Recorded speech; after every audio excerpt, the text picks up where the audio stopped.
Empirical research.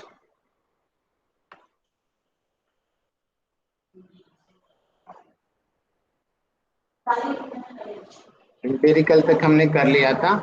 आज हम बहुत इम्पोर्टेंट रिसर्च के बारे में हम पढ़ने जा रहे हैं, जिसको एक्शन रिसर्च कहते हैं। ठीक है, रुको मैं फोटो भी लगा लेता हूँ।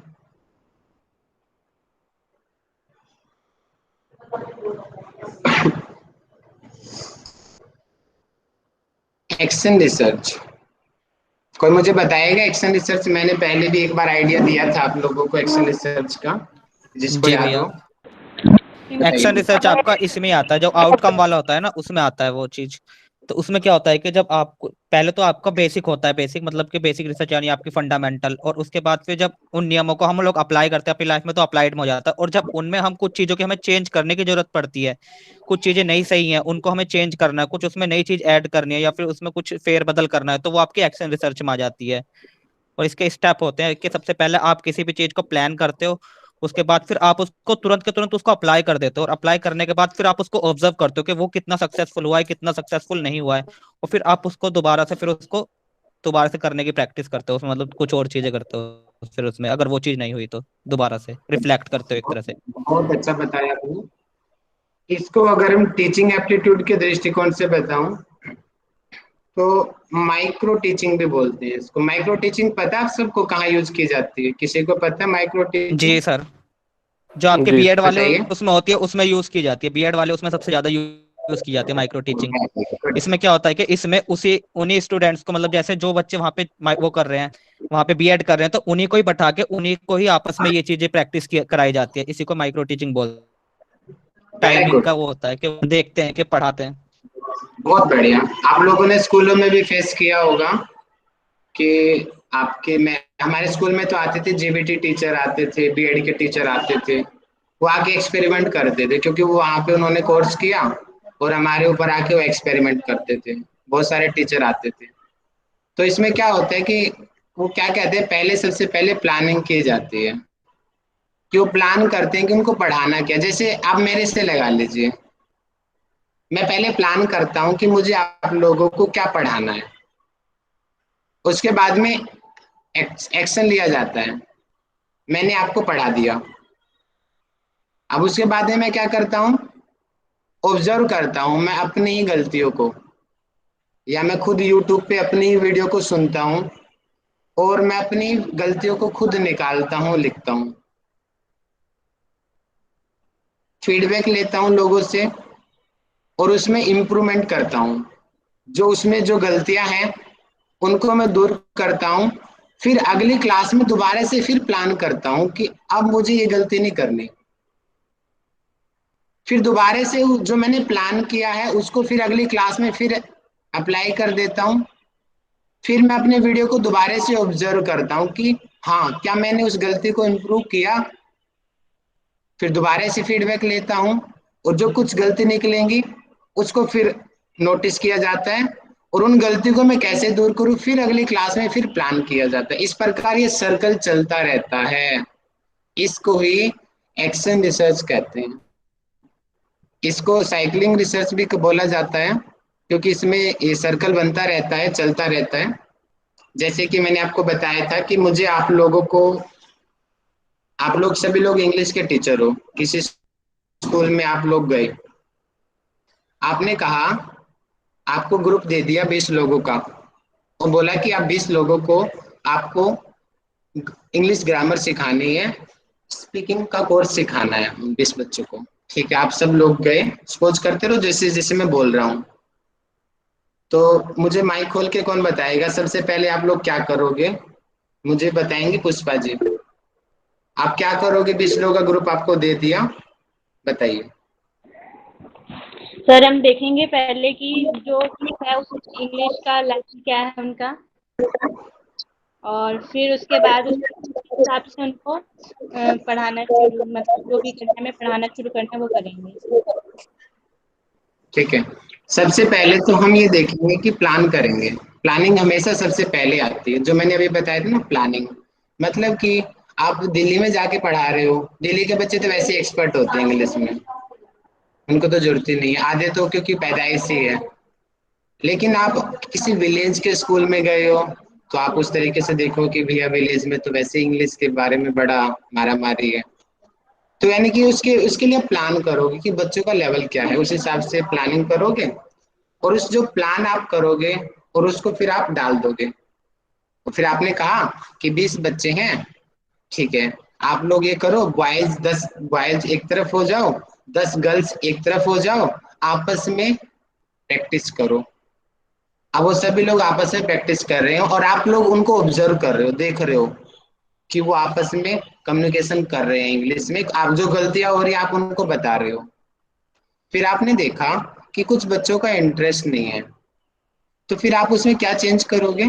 फिर आप ये कहोगे कि ये करो, कोई जरूरी नहीं है कि गर्ल्स गर्ल्स का ग्रुप बने, मेरी मर्जी का ग्रुप नहीं बनेगा। तो अब आप एक काम ये करो, अपने दोस्तों को ले लो, यानी कि एक एक कपल बन जाओ, या वो कपल गर्ल्स का भी हो सकता है, गर्ल्स बॉयज कोई भी हो सकता है, कि आप अब प्रैक्टिस करो। तो पहले से थोड़ा बेटर होएगी प्रैक्टिस। क्यों? क्योंकि ज्यादा आवाज ब्रेक हो रही है। हेलो। जी आप थोड़ा सा ब्रेक हो रहा था अभी, ब्रेक हो रहा। अच्छा, आप मुझे 1 मिनट रुकिए, तब तक लक्ष्मी मैम आप मुझे सबको बता दीजिए, तब तक टाइम बच जाएगा, मैं नेटवर्क चेंज करता हूँ। माइक्रो टीचिंग में एक्चुअली होता है ये ना, बीएड और टीचर ट्रेनिंग का पार्ट होता है माइक्रो टीचिंग और मैक्रो। जो नॉर्मल टीचिंग होता है ना 30 to 45 मिनट्स के जो क्लासेस होते हैं उसको आप मैक्रो कहते हैं। जब टीचिंग प्रैक्टिस के लिए जब हम जा रहे होते हैं तो हमें ना एक लेसन प्लान तैयार करना पड़ता है। जैसे सर ने भी एक दिन बताया था हमें, जो सेकंड पेपर का योग अध्यापनों की विधियां बता रहे थे, कि मैंने एक बिना तैयारी के लेक्चर दिया था और उसमें कहाँ कंफ्यूज हुआ था। तो सबसे पहले हम लेसन प्लान करते हैं स्कूल लेवल पे, तो फिर आपका यूनिट प्लान फिर आगे भी हो जाता है कि आप वीकली क्या पढ़ा रहे हैं, मंथली। पर जब माइक्रो टीचिंग होता है उसमें हम लेसन प्लान करते हैं। जैसे कि जो साइंस स्टूडेंट है वो साइंस का एक टॉपिक ले लेते हैं, तो जो आपका जो ग्रुप होता है, जिस जो बीएड में आपके जो बैचमेट्स होते हैं उनको ही 5-5 6-6 ग्रुप में ऐसी बांट दिया जाता है। नंबर ऑफ जो ऑब्जर्वर होते हैं वो आपके ही बैचमेट होते हैं। तो आपको टाइम दिया जाता है 10 से 15 सेकंड का। तो उसमें आपको बताना होता है कि आपको जो टॉपिक मिला है, जैसे हम ब्लूम टेक्सोनॉमी के पढ़ाते हैं कि किसी जो टॉपिक मिला है उसको पहले हम नॉलेज उसके लिए बताते हैं, फिर उसके जैसे एप्लीकेशन है उसका डिटेल एप्लीकेशन और उसका इवेल्युएशन। तो वो टीचर्स ना ऑब्जर्व करते हैं कि आपने 10-15 मिनट जो आपको टाइम पीरियड दिया गया तो आपने क्या क्या कवर किया और उसमें आपने क्या गलतियां की। तो इसमें वही होता है कि पहले आपने प्लान किया, पहले एक लेसन प्लान बनाया, उसके अकॉर्डिंग आप गए और आपने इसमें ये भी देखते हैं कि आपने किस टॉपिक को, जो थ्योरेटिकल है तो लेक्चर कैसा रहा, और प्रैक्टिकल सब्जेक्ट है अगर मान लीजिए आप पार्ट्स ऑफ द फ्लावर पढ़ा रहे हैं तो आपने बोर्ड में कैसा डायग्राम बनाया, आपने कैसे उसको लेबलिंग की, ये सब भी बताते हैं कि आपने उसमें करेक्टनेस लाते हैं कि आप कितनी अच्छी से उसको बताते हैं। और फिर आपने जैसे इसमें ये भी होता है कि आपने एक एक बच्चे से उठा के पूछा कि आपको ये समझ में आया कि नहीं, फिर आप उसका इवेल्युएशन करते हैं कि कहाँ गलती हुई नहीं, और फिर उसका समापन करते हैं। जैसे एक नॉर्मल टीचर जैसे राहुल सर क्लास लेते हैं तो पहले वो बताते हैं कि आज टॉपिक क्या था हमारा, तो पैसे रिलेट करते हैं पुराने टॉपिक से। उसके बाद जनरल आपका ऑब्जर्व करते हैं कि आप उसके बारे में क्या जानते हैं, फिर एक एक स्टेप करके बढ़ते हैं। फिर आप जब उसके बाद सीख जाते हैं तो उसको पूछते हैं कि उसका एप्लीकेशन क्या, आप उसको कहाँ कहाँ अप्लाई करोगे ऐसे। देन फिर उसका इवोल्यूशन लेते हैं कि इसका हम मूल्यांकन कैसे करते हैं फिर बच्चों को। तो जो गलती हो जाती है उसको वो बच्चे ही नोट कर रहे होते हैं, आपके बैचमेट्स ही, और फिर आपको बताते हैं कि आपने किसी एक पॉइंट पे बहुत ज्यादा टाइम ले लिया या किसी को बिल्कुल ही छोड़ दिया, तो वो चीज होती है। तो फिर आपको मतलब ऐसा नहीं होता कि माइक्रो टीचिंग में गए और एक लेक्चर लिया और आपका खत्म हो गया। तो वही प्लान किया, फिर उस पर एक्ट किया आपने, फिर ऑब्जर्वेशन होता है, देन फिर आप फिर उसको करेक्ट करते हैं उसको। तो ये बार बार कई क्लासेस आपको लेने पड़ते हैं जिसमें आप परफेक्शन हो जाए, आपका स्किल सारा उसमें कवर हो जाए। जी sir. Thank you so much ma'am, thank you so much. Sorry चाहूंगा, फोन के सारे हमारे तीनों फोनों का नेटवर्क स्लो है, बाहर आंधी चल रही है और वाईफाई भी स्लो चल रहा है। अभी आप लोग सुन पा रहे हो मेरे को? जी सर, हाँ भैया क्लियर है ठीक है वॉइस। आवाज। मैं कैमरा ऑफ कर लेता हूँ, उससे थोड़ा फर्क पड़ जाएगा। ठीक है जी। जी भैया। अगर अभी भी कटेगी तो फिर हम क्लास कैंसिल कर देंगे, मुझे बता देना, आज नेटवर्क बहुत दिक्कत है। तो आप समझ को आ गया एक्शन रिसर्च, इसमें इसको सर्कुलर रिसर्च भी कहते हैं, मतलब कि बार बार में अपनी गलतियों को देखा जाता है और उन गलतियों को इम्प्रूव किया जाता है, इसी को एक्शन रिसर्च करते हैं। ये 1940 में कुर्ट लेविन ने सबसे पहले इस वर्ड का यूज किया और हालसे ने इसको डेफिनेशन दिया एक्शन रिसर्च की।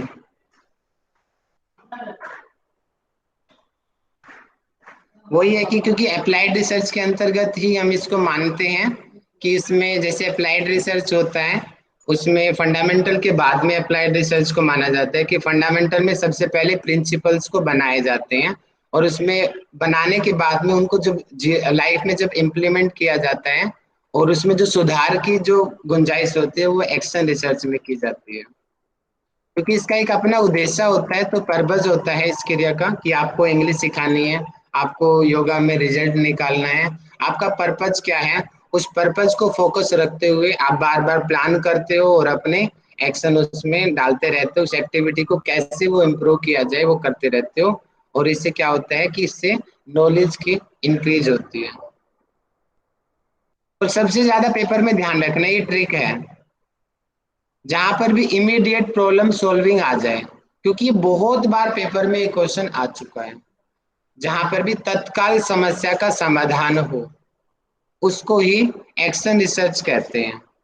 कि जैसे कि मैंने अभी अभी हमारा नेटवर्क इशू हुआ तो मैंने अपने दूसरे फोन को चेक किया, क्या पता मम्मी के फोन से कनेक्ट हो जाए, भैया के कनेक्ट हो जाए, मेरे से कनेक्ट हो जाए, लेकिन वो तो बाय इत्तेफाक था कि किसी का फोन भी कनेक्ट नहीं हुआ, दोबारा से वाईफाई से मैं कनेक्ट हुआ।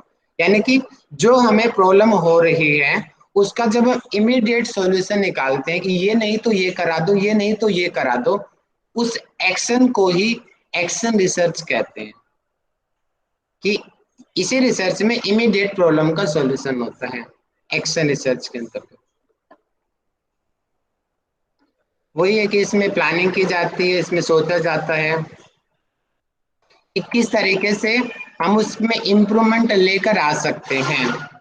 उन चीजों को बार बार सोचा जा सकता है कि मैं कैसे अपने लेक्चर को और बेहतर बनाऊं, कौन सी मैं आपको पिक्चर दिखाऊं जिससे आप लोगों के दिमाग में बैठ जाए, मैं कौन से एग्जाम्पल लिखूं, मैं किस पेन का यूज करूं, क्योंकि ये भी छोटी छोटी चीजें बड़ी इफेक्ट डालती है। कि आपने देखा होगा मैं कभी ब्लू पेन को यूज करता हूँ, अगली लाइन में ब्लैक पेन को यूज कर लेता हूँ, अगली लाइन में रेड पेन को यूज कर लेता हूँ, क्योंकि मुझे पता है कि मैं प्रेजेंटेशन तो दे नहीं रहा हूँ लेकिन मैं अपने नोट्स को भी प्रेजेंटेशन के मुकाबले बना रहा हूँ। प्रेजेंटेशन के बराबर तो नहीं है लेकिन उससे कम भी नहीं है, क्योंकि मैं कलरिंग का यूज करके आप लोगों के लिए नोट्स बना रहा हूँ। तो ये भी एक्शन रिसर्च है कि मैं ऐसे ऐसे एग्जाम्पल्स आपको लेकर आऊं जिससे आपका कंसेप्ट और ज्यादा बेहतर तरीके से क्लियर हो जाए। अगर ना हो तो क्लास के अंदर लाइव में ही मैं कुछ दूसरे एग्जाम्पल्स आपको सामने रखूं जिससे आपकी जो इमीडिएट जो प्रॉब्लम है वो दूर हो जाए। तो इसी रिसर्च को हम कहते हैं एक्शन रिसर्च। ध्यान रखना सर्कुलर रिसर्च इसी को बोलते हैं। इसमें 4 स्टेज होती है, planning, acting, developing and reflecting. थोड़ा बहुत ऊपर नीचे मिल सकता है लेकिन आप याद रखना कि प्लानिंग हमेशा सबसे पहले होती है और रिफ्लेक्टिंग सबसे लास्ट में होती है। इस चीज का आप ध्यान रखना क्योंकि पेपर में 2-3 बार आया ये क्वेश्चन, सीरीज में लगाना पूछा गया कि एक्शन रिसर्च में जो स्टेजेस होते हैं उनको आप सीरीज में लगाओ। तो पहले पे प्लान हमेशा प्लान नंबर 1 होगा और रिफ्लेक्ट हमेशा ही लास्ट में होएगा। इस चीज का ध्यान रखना। बीच में एक्शन मतलब कि उसको सामने अप्लाई करना, उस एक्टिविटी को जो मैंने सोचा है उसको बिहेवियर में ऐड कर देना, और डेवलपिंग उसमें कैसे हम इम्प्रूवमेंट करें उसके बारे में हमें सोचना। यही एक्शन रिसर्च होती है। देखिए यहाँ पर भी दिखा दिया गया, दोबारा से मैंने अपने चार्ट बना के कि प्लान करेंगे, एक्शन करेंगे, डेवलप करेंगे और रिफ्लेक्टिंग उनकी फीडबैक लेंगे, फिर उसमें इम्प्रूवमेंट करेंगे। तो ये होता है एक्शन रिसर्च। एक तरीके से आप समझ लो कि जो स्वाध्याय होता है ना, हम योग में हम सीखते हैं कि स्वाध्याय करना चाहिए, स्वयं का अध्ययन करना चाहिए। स्वाध्याय में भी ये 4 चीज होती हैं। स्वाध्याय की 4 चीजें किसी को याद है? स्वाध्याय की 4 चीजें कौन कौन सी होती है? एनीवन नो अबाउट स्वाध्याय? सभी योग से संबंधित हो बताइए। स्वाध्याय की 4 स्टेजेस कौन कौन सी होती हैं? एनीवन, किसी ने भी पढ़ाई किया हो स्वाध्याय के बारे में, बताओ मुझे। शायद श्रवण श्रवण, मनन, मनन हाँ, निधिध्यासन है क्या सर? चिंतन आता है, श्रवण मनन चिंतन, और उसके बाद एक कौन सा भूल रही हूँ सर मैं। निधिध्यासन। नहीं, वो तो प्रभु के लिए हो गया। श्रवण मनन चिंतन, और उसके बाद एक था सर। अरे आप तो वो बता रहे हो अंतरंग साधन बहिरंग साधन, वो नहीं होता। देखो मैं बता रहा हूँ, इसमें क्या होता है कि 4 चीजें होती है, इससे थोड़ा सा हटके होता है। वो 4 चीजें ये होती है इसमें कि पहले ये लिया जाता है कि सबसे राइट क्या है। जैसे कि हम राम जी का चरित्र ले लेते हैं, यानी कि राइट टेक्स्ट कौन सी होती है, अच्छी ज्ञान क्या है, आप लोगों को सबको पता है कि ये सही है कि चरित्र कैसा होना चाहिए, राम जी जैसा होना चाहिए। ठीक है, ये पहला स्टेप है कि सही ज्ञान। उसके बाद में दूसरा स्टेज होता है स्वाध्याय का, कि जो सही ज्ञान है उसके साथ में कंपैरिजन, तुलना करना, कि राम जी का चरित्र ऐसा है, ऐसा चरित्र होना चाहिए। अब मैंने अपना चरित्र को कंपेयर किया कि मैं कहाँ तक हूं, है, मैं कहाँ पर हूं। जब ऐसे कंपैरिजन होगा एक्चुअल बिहेवियर में और हमारे बिहेवियर में, तो कुछ गलतियां निकलेंगी, है ना। वो गलतियां निकले के लिए जो थर्ड स्टेप है उसके लिए प्लानिंग करेंगे, कि वो जो प्लानिंग है, प्लानिंग हम सोचेंगे कि ये गलतियां हुई है। जैसे कि चरित्र उत्तम होना चाहिए, कि ब्रह्मचर्य का पालन करना चाहिए, कि मर्यादा पुरुषोत्तम होना चाहिए, राइट नॉलेज हो गया। अब दूसरा मैंने सोचा यार मैं तो मर्यादा तोड़ देता हूँ, मैं तो झूठ भी बोल देता हूँ। हम कंपेयर कर रहे हैं तो गलती निकली कि मैं कभी कभी झूठ बोल देता हूँ। अब मैं प्लानिंग कर रहा हूँ, मैं कह रहा हूँ कि मैं ये चीज करूंगा और फिर मैं झूठ नहीं बोलूंगा आगे। हम सोचेंगे कि ऐसा ऐसा होना चाहिए, जो हम सोचेंगे, क्योंकि हमारी गलती हमें खुद पता है कि हम उसको कैसे इम्प्रूव कर सकते हैं। तो फिर क्या होगा, फोर्थ स्टेप होगा इम्प्लीमेंटेशन, कि उसको जीवन में लगा देना, कि जो हमने सोचा है उसको जीवन में अप्लाई कर देना। ये होता है स्वाध्याय। भैया योग के बच्चे हो, किसी एक का भी आंसर नहीं आया, 41 बच्चे हो, कमाल की बात है, हैरान नहीं है। स्वाध्याय नहीं पता आप लोगों को, तो आप स्वाध्याय पता ही नहीं तो करोगे क्या आप स्वाध्याय। अब मुझे कौन बताएगा स्वाध्याय क्या होता है? मैं बोलूँ सर? और पहला आपने बोला था ज्ञान, कि हमें क्या चीज़ है उसके ज्ञान के बारे में जानना, फिर उसकी तुलना करना कि हम सही कर रहे हैं गलत, फिर उसमें क्या गलत है क्या सही वो चीज़ देखना, फिर उसको इम्प्लीमेंट करना, इम्प्लीमेंटेशन। Very good. हम अक्सर क्या करते हैं ना, हमें सही ज्ञान भी पता है कि राइट क्या है रॉन्ग क्या है, हम कंपेयर भी कर लेते हैं क्योंकि हम योग के विद्यार्थी, हम इस स्टेज को भी पूरा कर लेते हैं कि नहीं हमारे अंदर ये कमियां हैं, या हमारे दोस्त बता देते हैं, अच्छे मित्र होते हैं कि भैया तू गलत जा रहा है, थोड़ा सा सुधर जा। फिर हम प्लानिंग भी कर लेते हैं। और सबसे ज्यादा दिक्कत हमें पता क्या आती है, फोर्थ स्टेप में, जब उस प्लानिंग को ना जीवन में लगाया जाता है, अप्लाई करना होता है, यहाँ पे हम पीछे रह जाते हैं। अगर हम इस स्टेज को पूरा कर ले तो हमें कोई नहीं पीछे छोड़ सकता। जैसे कि आप अभी पढ़ाई से रिलेटेड आप समझ रहे हो, देखो मैं टॉपिक से थोड़ा बाहर जा रहा हूँ लेकिन ये आपके लिए जरूरी है इसलिए बता रहा हूँ मैं। आप लोग प्लान कर रहे हो कि मुझे पढ़ना चाहिए, मुझे JRF एग्जाम निकालना है, ठीक है। अब कंपैरिजन, अब आप लोगों के लिए आदर्श कौन है? हमारे टीचर आदर्श हैं, कि जो लोग निकाल चुके हैं। एक तरीके से आप फिर मेरे साथ तुलना करोगे आप, कि राहुल सर ने कैसे तैयारी किया, प्रणव सर ने कैसे तैयारी किया, रोहित सर ने कैसे तैयारी किया। तो आप अपनी तैयारी, आप कैसे तैयारी कर रहे हो और सर ने कैसे तैयारी किया, दोनों को प्लान कंपेयर करोगे। कंपेयर करोगे तो कुछ गलतियां आएंगी, फिर गलतियां निकलेंगी, यार मैं तो पढ़ाई कम करता हूँ, मैं तो टॉपिक का रिवीजन भी नहीं करता हूँ, है ना, मैं तो क्लासेज भी नहीं अटेंड करता हूँ, तो एग्जाम क्या खाक निकलेगा मेरा? है, जो मैं क्विज देता हूँ तो मेरे क्वेश्चन गलत हुए तो मैं गलत क्वेश्चन क्यों हुए इसके बारे में मैंने आज तक कभी सोचा ही नहीं, नंबर आ गए बस, बल्ले बल्ले, ऐसे थोड़ी काम होता है। जो गलती हुई उसको ऑब्जर्व भी करना पड़ता है, क्यों गलती हुआ। तो यहाँ पे फिर प्लानिंग हुआ ना, और फिर आप बोलोगे नहीं सर मैं कल से नोट्स बनाऊंगा, कल से मैं अपने डेली लिखूंगा, हर चीज पूरी करूंगा। तो प्लानिंग आपने कर लिया, सब लोग बोल देते ना मैं कल से करके मानूंगा, तो अब उसको अप्लाई करना है। जब करने की बारी होती है फिर पीछे हट जाते हैं, फिर बहाना मारते हो मेरे को खांसी है, मेरे को जुकाम है, मेरे को काम है, मेरे पास टाइम नहीं है। लेकिन जो फोर्थ स्टेप को पूरा कर लेता है, मैं लिख के कह सकता हूँ उसका जेआरएफ एग्जाम होगा ही होगा क्लियर, उसको कोई रोक नहीं सकता। तो ये स्वाध्याय है, जितने भी विद्वान, जितने भी ऋषि महात्मा रहे हैं वो सभी स्वाध्याय करते थे। स्वाध्याय करने का तरीका मैंने बता दिया, आपका एजुकेशन का भी तरीका बता दिया। इस तरीके से हजारों सब्जेक्ट को लेकर के आप स्वाध्याय कर सकते हो। और जो अच्छा व्यक्ति होता है, जो जिसको आगे बढ़ना होता है, वो हमेशा स्वाध्याय करता रहता है। उससे क्या होता है कि गलतियां दूर होती है। ठीक है, चलिए ज्यादा नहीं बताऊंगा, बाहर का टॉपिक था ये सिलेबस से। अब मैं दोबारा पूछ लूंगा और दोबारा गलती नहीं होनी चाहिए। और फिर मैं आप लोगों से मैं एक टॉपिक दूंगा, लास्ट में टास्क दूंगा, उसका स्वाध्याय आप लोगों को करके आना है। ओके, मेरी स्क्रीन विजिबल है सभी को? जी हाँ। ओके जी।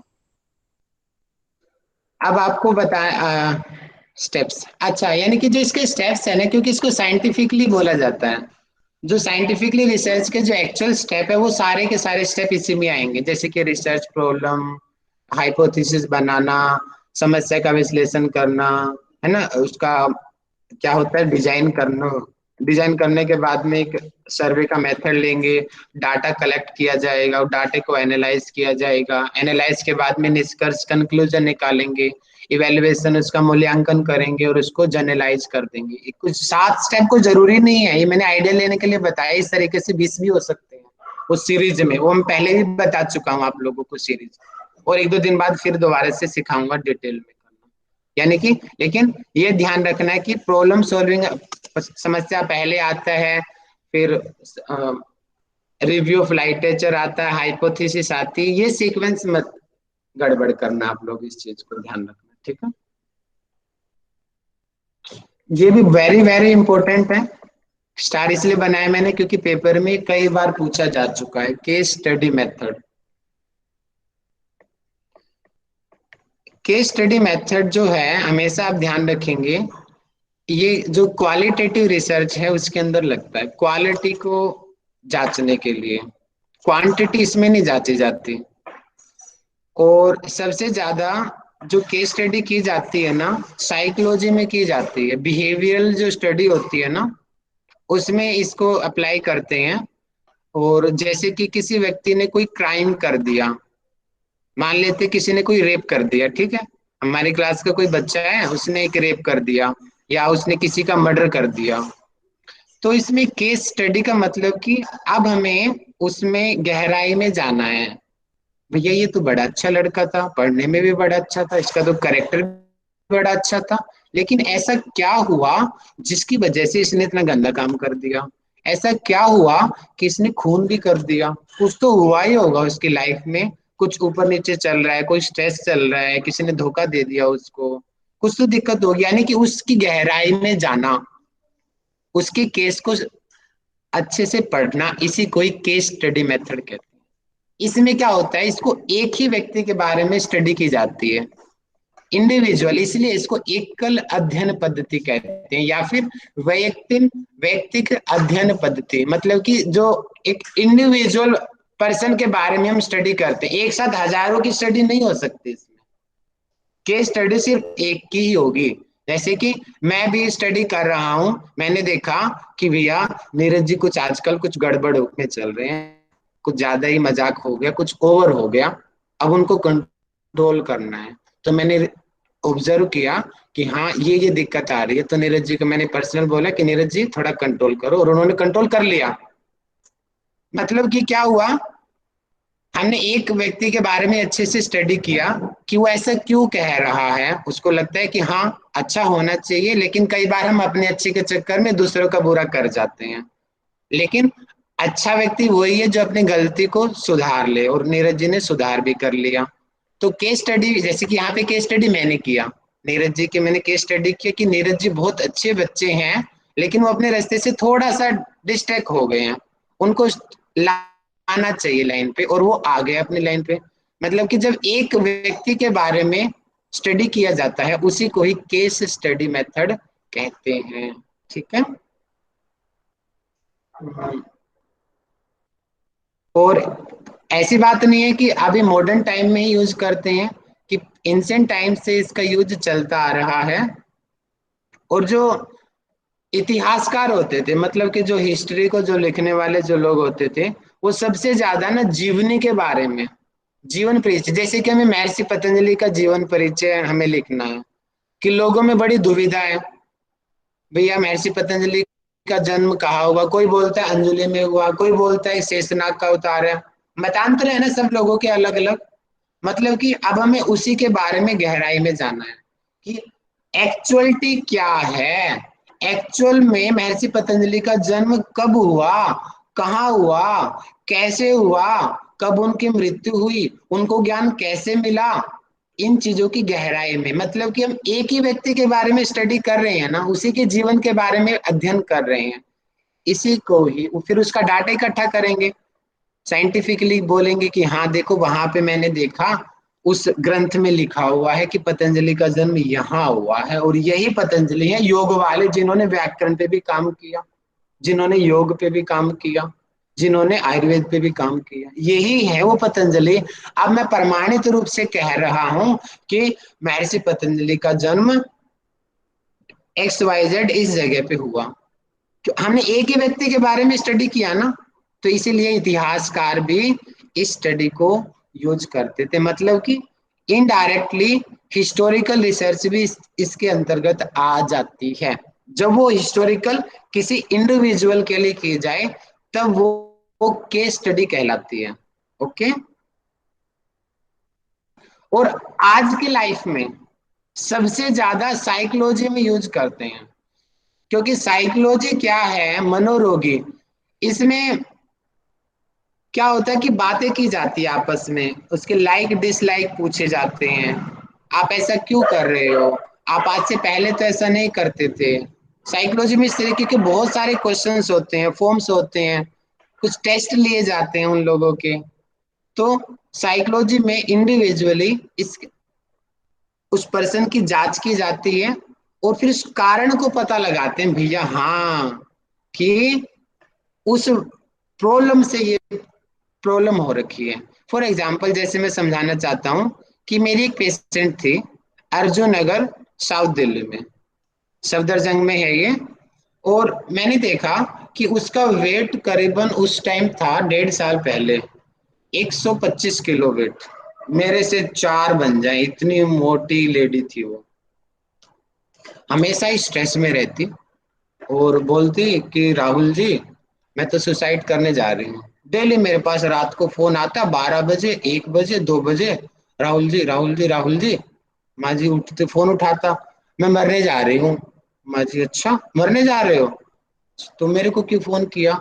मैंने सोचा मैं आपसे बात करके मरूंगी। वो स्ट्रेस में थी वो लेडी बहुत ज्यादा, डेली फोन आता था उसका। बाद में तो कुछ दिन तो मैंने साथ दिया, माँ जी ऐसे मत करो, ये मत करो, माँ रुको रुको, मैं सांत्वना देता, अभी मत मरना, कल मरना, मैं आपसे मिलूंगा, मुझे कुछ काम है, उसके बाद में आप सुसाइड करना, अभी मत जाओ है, कल मिलेंगे उसके बाद आप कर लेना। मैं इस तरीके से उसको गोली देते रहता। तो एक पर्सन उसके बारे में जब मैंने स्टडी किया कि भैया एक्चुअल दिक्कत है कहाँ पे, तो बाद में जब उसके बारे में स्टडी किया, जब उनके घर वालों से जाना कि दिक्कत ये है, दिक्कत उसकी ये थी कि जब वो आपकी तरह कॉलेज लाइफ में थी तो उसका किसी के साथ रिलेशनशिप चल रही थी, और वो रिलेशनशिप टूट गई, या फिर शायद किसी ने धोखा दे दिया। बहुत ज्यादा मैं गहराई गया नहीं, क्योंकि घर वालों ने साथ नहीं दिया उसका ट्रीटमेंट पूरा करने के लिए। तो इस निष्कर्ष तक मैं पहुंचा कि उसने खुद भी बताया कि राहुल जी मैं ना जब 22 साल की थी मैं बिल्कुल ठीक थी, मेरे साथ ऐसे ऐसे ना दिक्कत हो गई, रिलेशनशिप टूट गई, उसके बाद में मैं स्ट्रेस में चली गई, और आज वो 45 ईयर की हैं, और उन्होंने शादी भी नहीं किया, डिप्रेशन में भी चली गई है, और डेली सुसाइड के बारे में सोचती है। मतलब कि अब हमने उसके बारे में स्टडी किया, उसकी गहराई में जाना कि उसको इस स्ट्रेस की, डिप्रेशन की प्रॉब्लम हो रही है तो क्यों हो रही है, उसी को ही केस स्टडी कहते हैं। क्लियर सभी को?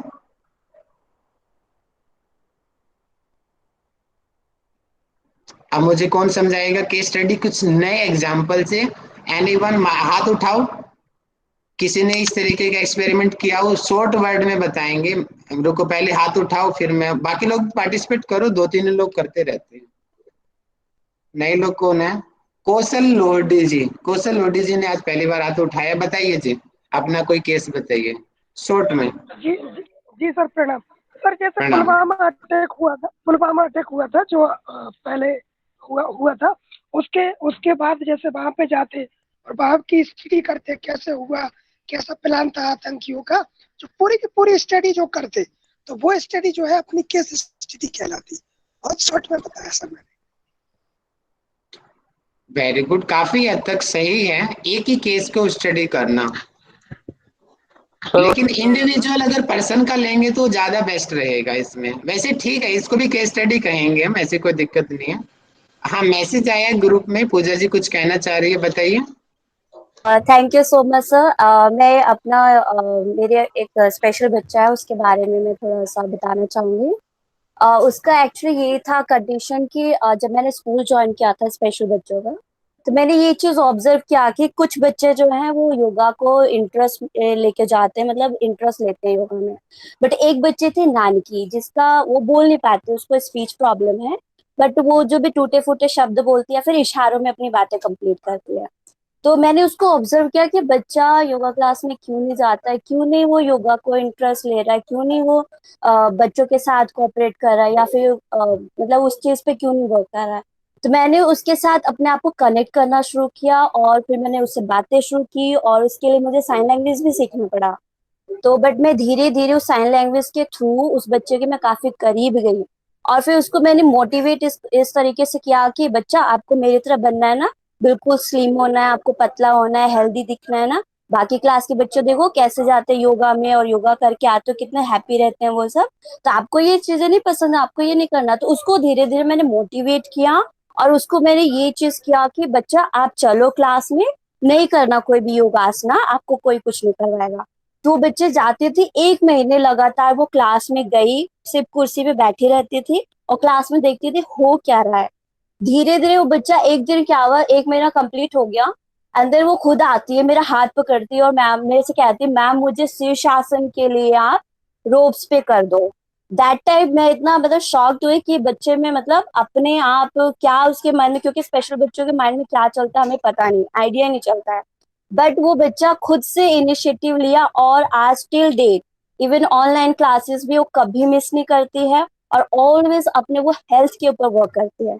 तो ये चीज भी कहीं ना कहीं केस स्टडी में ही आती है कि पर्सनल लेवल पे कि वो बच्चा योगासना से कितना डरता था, और आज वो टाइम हो गया है कि वो खुद खुद करती है, मम्मा को भी बोलती है कि आप भी करो। तो वेरी गुड, ये मैंने बहुत बहुत बहुत बढ़िया। यानी किसी इंडिविजुअल के बारे में स्टडी करना है कि वो ऐसा क्यों नहीं कर पा रहा है, ये भी केस स्टडी के अंतर्गत आता है। साइकोलॉजी में सबसे ज्यादा इन चीजों को यूज करते हैं, और हमारी जो फील्ड है ना, सबकी मिली भगत है। हम स्पोर्ट्स भी हैं हमारी फील्ड में, साइकोलॉजी भी इसी में अप्लाई होती है, हर चीज हमारी फील्ड में, स्पिरिचुअलिटी भी हमारे में आती है, मंत्र भी हमारे में आते हैं, हम सबके मिले बड़े भक्त हैं, है ना। इसलिए हम लोगों को तो सर, इन चीजों को ज्यादा अच्छे से नॉलेज होनी चाहिए। और सर जैसे, तारे जमी पर मूवी में वेरी गुड, तारे मूवी जमी पे, वहां पे आमिर खान मतलब स्टडी करता है उसके वही है बारे ना। में। हाँ। वो टीचर स्टडी करता है कि वो क्यों नहीं कर पा रहा है, वो बच्चे में क्या दिक्कत है, उसकी कारण को जाना, क्या कारण है कि वो बच्चा बाकी बच्चों से अलग है, वो कारण को दूर किया, वो बच्चा सुपर बन गया, है ना।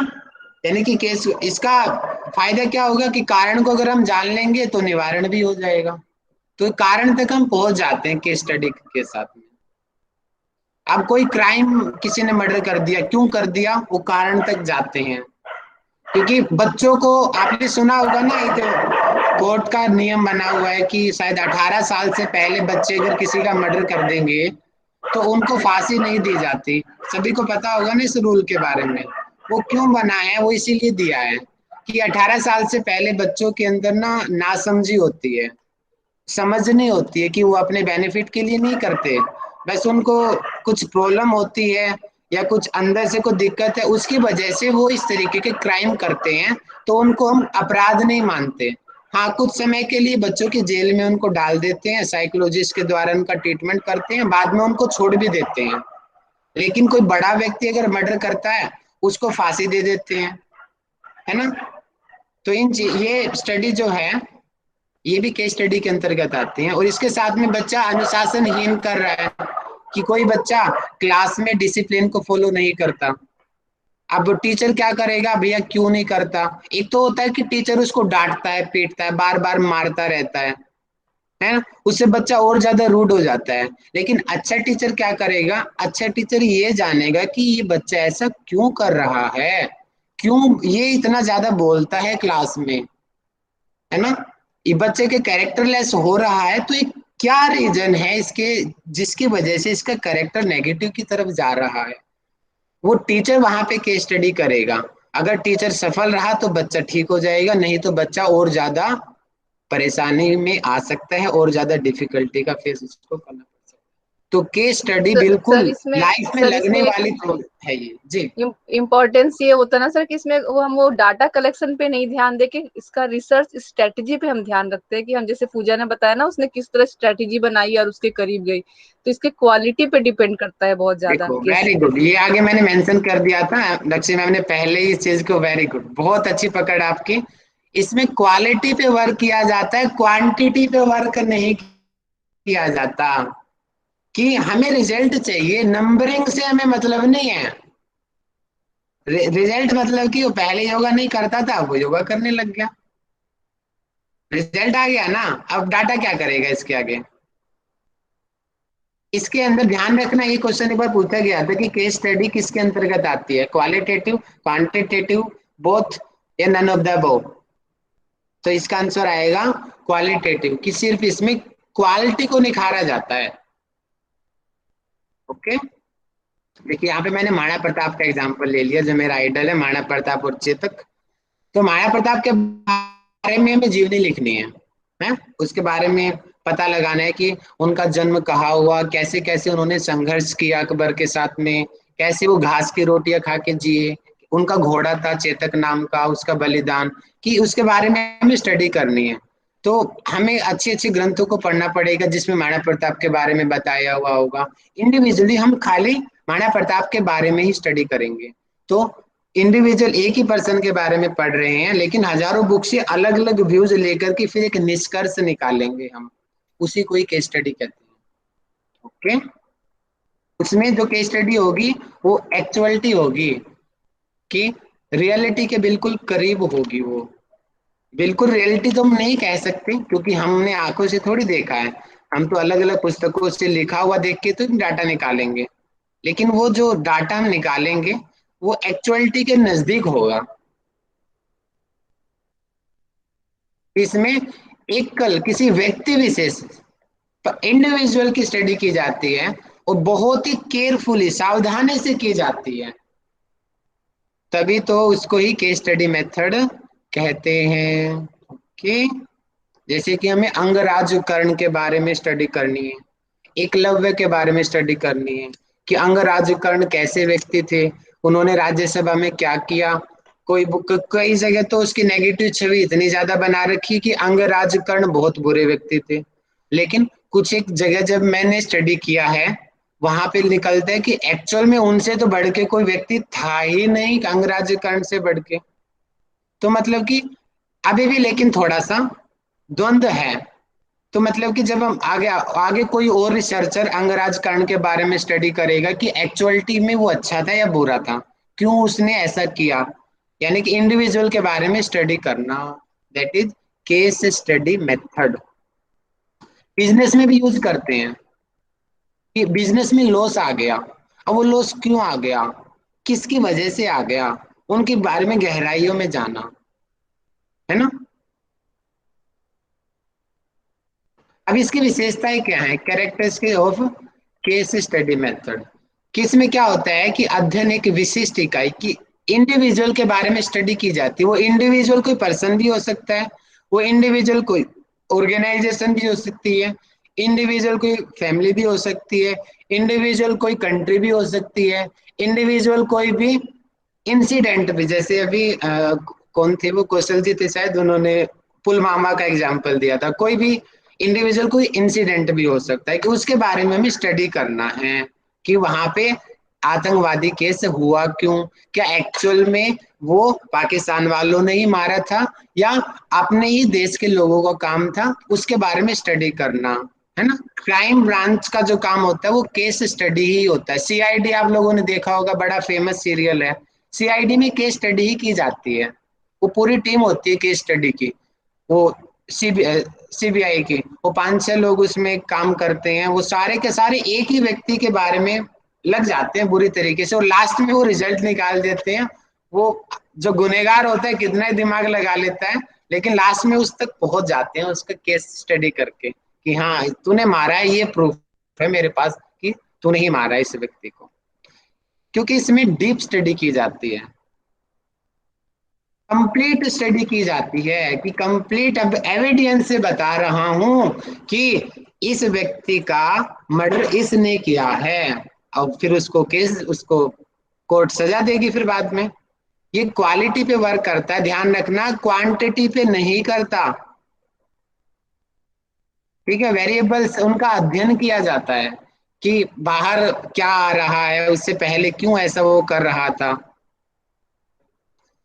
इसमें हम उसका इंटरव्यू भी ले सकते हैं, जैसे कि साइकोलॉजी में किया जाता है। उससे पूछेंगे कि भैया तू पहले क्या करता था, जैसे मैंने उस लेडी से पूछा था आप थोड़ा बताओ अपने पहले की लाइफ के बारे में, फिर उसने थोड़ा खुल के बताया कि मुझे ऐसे ऐसे मेरे पार्टनर ने धोखा दे दिया, रिलेशनशिप मेरी टूट गई, उसके बाद मैं स्ट्रेस में आ गई, और मेरा स्ट्रेस आज तक दूर नहीं हुआ। 45 ईयर की होगी, उसकी शादी भी नहीं हुआ, बॉडी भी उसकी खराब हो गई।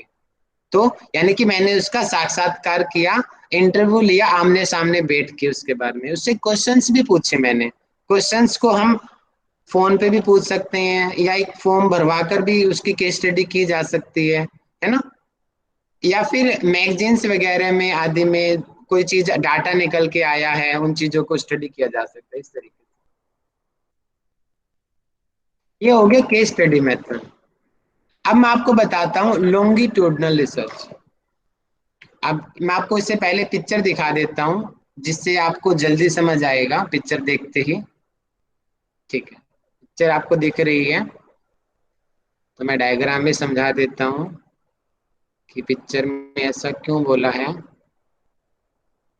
देखिए लॉन्गिट्यूडनल, आप देख लीजिए, लॉन्गिट्यूडनल हम रिसर्च कर रहे हैं। ये छोटा बच्चा है, अब बच्चा बड़ा हो गया, अब ये 5 साल का हो गया, 10 साल का हो गया, और बड़ा हो गया, अब बच्चा यंग हो गया, अब इसकी शादी हो गई, अब ये और बड़ा हो गया, बच्चे भी हो गए, बूढ़ा हो गया, अब ये बिल्कुल ही लाचार हो गया, अब इसकी डेथ हो जाएगी। ऐसे ये लड़की है, लड़की के केस में भी ऐसा ही है सेम, बच्चे बढ़ रहे हैं। अब हमें एक ऐसी रिसर्च करनी हो जो किसी इंडिविजुअल के लिए ही हो और टाइम से संबंधित हो। फॉर एग्जाम्पल कि मैंने एक रिसर्च ले लिया, और रिसर्च मैंने ये लिया कि पहाड़ों में रहने से एक ही व्यक्ति की जो लंग्स का जो स्टेमिना है कैसे बढ़ाया, इंप्रूवमेंट उसमें आती है। अब ये एक दिन में तो ये रिसर्च सक्सेसफुल हो नहीं सकती, है ना। अब उस बच्चे को हमने देखा, उस बच्चे को पहाड़ों पे छोड़ दिया रहने के लिए, उसको हम स्टडी कर रहे हैं। अब वो 5 साल में बाद में दोबारा से स्टडी किया, या 1 साल बाद, हर साल उसकी स्टडी करते रहे। वो बच्चा बुजुर्ग हो गया, बूढ़ा हो गया, और उसके बाद में फिर स्टडी किया, और सारे डाटा जो हमने आज तक कलेक्ट किया था उसके बारे में फिर उसको कंपेयर किया, और उसके बारे में फिर हमें किसी निष्कर्ष पे निकले कि हाँ, कि पहाड़ों पे रहने से देखो जो बच्चा था, बच्चे से लेकर के वो ही आदमी बूढ़ा हो गया, उसको कोई भी हेल्थ इशू नहीं हुआ आज तक। हम नेचुरोपैथी में इसके रिसर्च की भी बड़ी नीड है, क्योंकि नेचुरोपैथी में फास्टिंग थेरेपी होती है, और नेचुरोपैथी में बहुत बड़ी बड़ी बातें बोली जाती हैं, लेकिन रिसर्च अभी बहुत कम हुई है। कि बोलते हैं कि खाली फल पे रहो, फल पे रहोगे आपको आहार की जरूरत नहीं है, उसको अपक्व आहार बोला जाता है। और रहते भी हैं लोग, कुछ छोटी छोटी रिसर्च हुई भी है, कुछ लोगों को मैं जानता भी हूँ जो खाली फल पे रहते हैं। उसमें क्या होता है कि इंडिविजुअल स्टडी की जाती है। हम लोग बोलते हैं कि हमने 2 दिन फास्ट किया, हफ्ते फास्ट किया भी, या बाद में वीकनेस आने लग जाती है। लेकिन हमें एक व्यक्ति के बारे में स्टडी कर रहे हैं कि एक नीरज नाम का लड़का था, उसने 10 साल का जब वो था, उसने बाहर की चीजें छोड़ दी, पका हुआ खाना छोड़ दिया। आज वो नीरज 70 साल का हो गया। 60 साल हम लोगों ने उसको ऑब्जर्व किया, और ऑब्जर्व किया कि उसने बिल्कुल ही अपनी डाइट को छोड़ दिया था, यानी कि पका हुआ खाना छोड़ दिया। वो 60 साल से, 10 साल से 70 साल का हो गया, 60 साल हो गए। 60 साल से नीरज नाम का जो लड़का है वो सिर्फ फल पे रहता है, वो बाहर की कोई चीज नहीं खाता। फिर हम उसका मेडिकल लेंगे, यानी कि उसके बारे में स्टडी की जाएगी, और उसको औरों के साथ में फिर उसका कंपैरिजन किया जाएगा कि देखो, हमने एक व्यक्ति था ऐसा जिसने पका हुआ खाना छोड़ दिया, और पका हुआ खाना छोड़ दिया तो उसके देखो कोई प्रॉब्लम नहीं है, उसको कैंसर नहीं है, कोई हेल्थ इशू आज तक उसको नहीं हुआ। तो बाद में उसको कंपैरिजन किया भी जाता है लंबे टाइम तक। लेकिन इसमें मेन सबसे ज्यादा लॉन्गिट्यूडिनल में क्या है कि लंबे समय तक, जो लॉन्ग टाइम तक एक ही चर पे, यानी कि एक ही चीज के बारे में स्टडी की जाती है। जैसे कि मैंने अभी बोला, नीरज जी स्टडी कर रहे हैं कि मैं पका हुआ खाना नहीं खाऊंगा, सिर्फ मैं फल पे रहूंगा।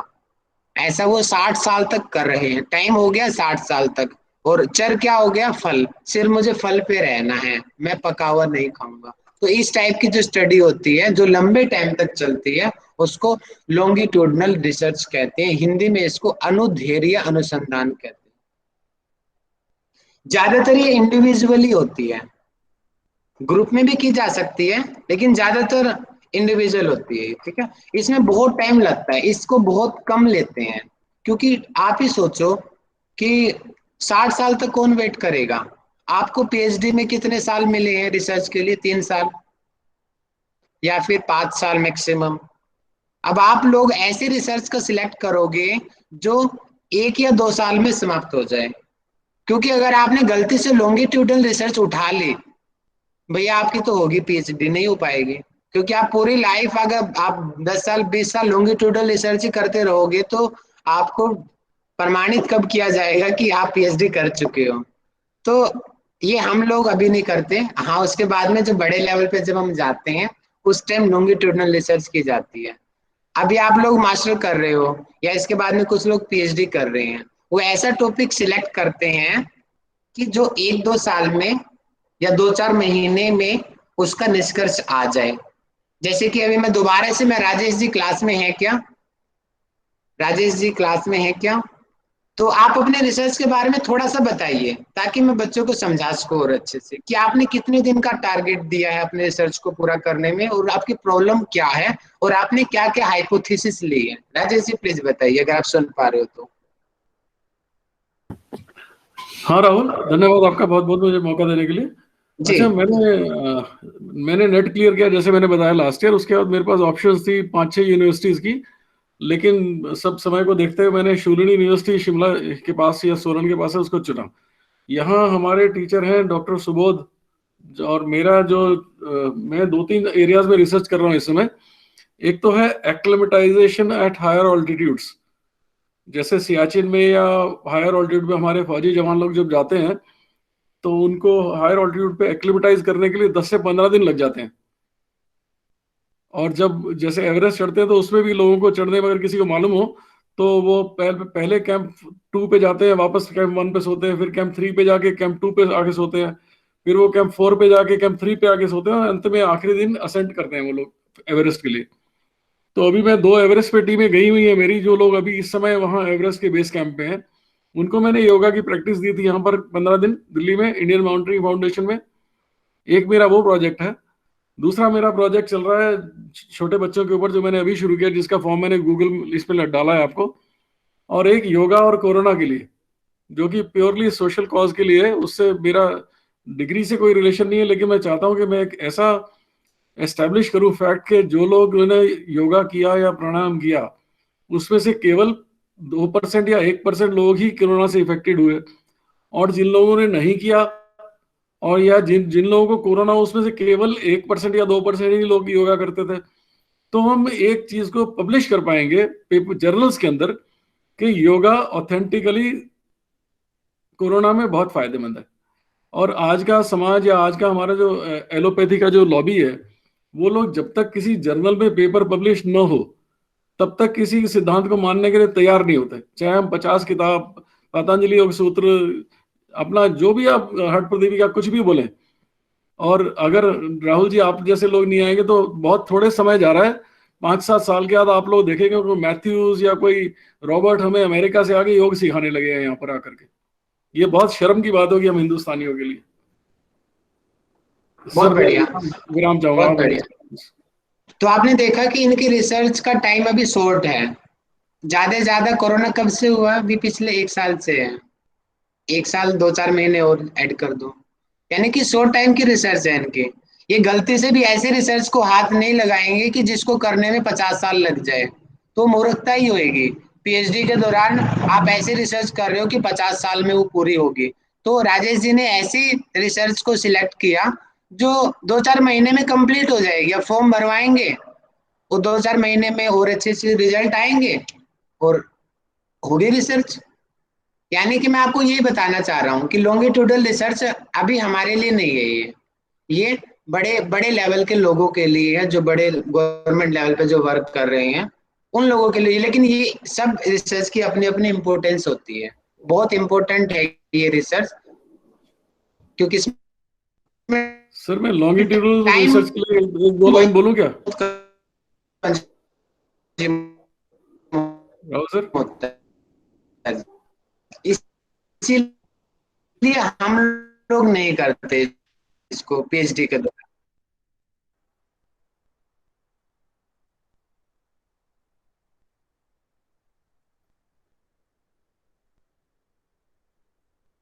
अच्छा राजेश जी बाहर चले गए, ठीक है। तो आप लोग समझ पा रहे हो,